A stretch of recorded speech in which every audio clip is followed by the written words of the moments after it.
Good morning বন্ধুরা। সকাল সকাল অনেক আগেই উঠেছি, তাও এখন ঘড়ি কাটা অনেকটা সময় বেরিয়ে গেছে। তো এখন আমি রান্না করছি মাছের তেল। তো প্রথমে কড়াইতে একটু তেল দিয়েছি। তেল দিয়ে এখন একটু দেব এটাকে কি বলে, কালো জিরে দেবো। এই যে এটা হচ্ছে বেগুন, আলু, এটা হচ্ছে চিড়ে দেওয়া কাঁচা লঙ্কা, এটা হলো মাছের তেল। তো তোমরা অনেকে অনেক রকমের মাছের তেলটা রান্না করো, কিন্তু আমি কিভাবে করি সেটা আমি তোমাদের সাথে শেয়ার করছি, ঠিক আছে? দেখতে থাকো।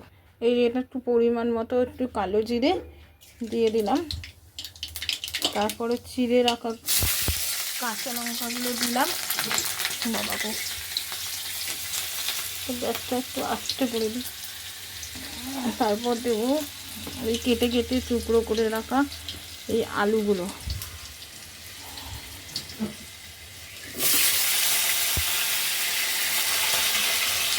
এগুলো মা কেটে রেখে গেছে।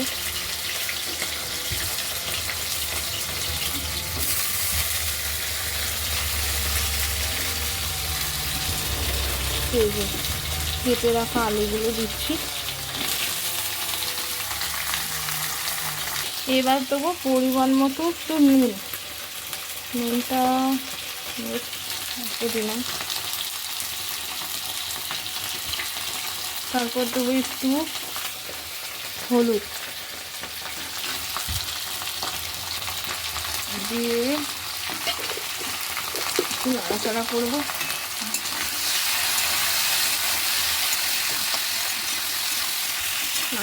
এরপর দেখো এই যে মাছের তেলটা যেটা রয়েছে ওটা ভালো করে ধুয়ে হলুদ মাখানো আছে, হলুদ আর নুন একটু মাখিয়ে রেখেছিল মা। আর এই যে আলুটা আমার একটু ভাজা ভাজা হয়ে এসছে, এর মধ্যেই মাখিয়ে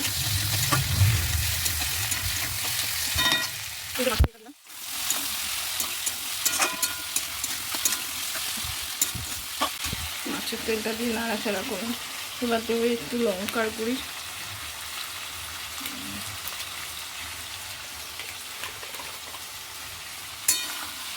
দিয়ে একটু ভালো করে নাড়ব।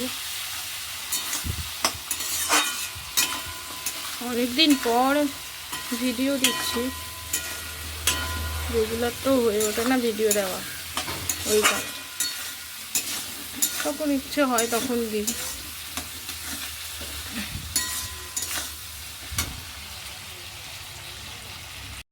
দেখো একটু ভাজা ভাজা হয়ে গেছে।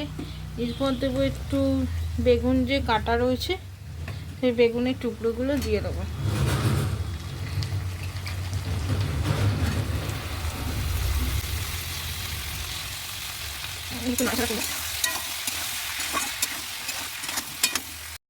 দেখো বন্ধুরা, মাছের তেলটা কমপ্লিট হয়ে গেছে। জানি না কেমন হয়েছে, কিন্তু যদি তোমাদের ভালো লেগে থাকে তোমরা লাইক কমেন্ট শেয়ার করো, ঠিক আছে? আর কমেন্টে সবাই জানিও এটা কেমন হয়েছে। জানি না, আমি তো বুঝতে পারছি না। মাছের তেলগুলো তাকিয়ে রয়েছে, কিন্তু বেগুনগুলো পুরো ঘেটে ঘ হয়ে গেছে। জানি না কেমন হয়েছে। ভালো লাগলে তোমরা একটা লাইক কমেন্ট করো।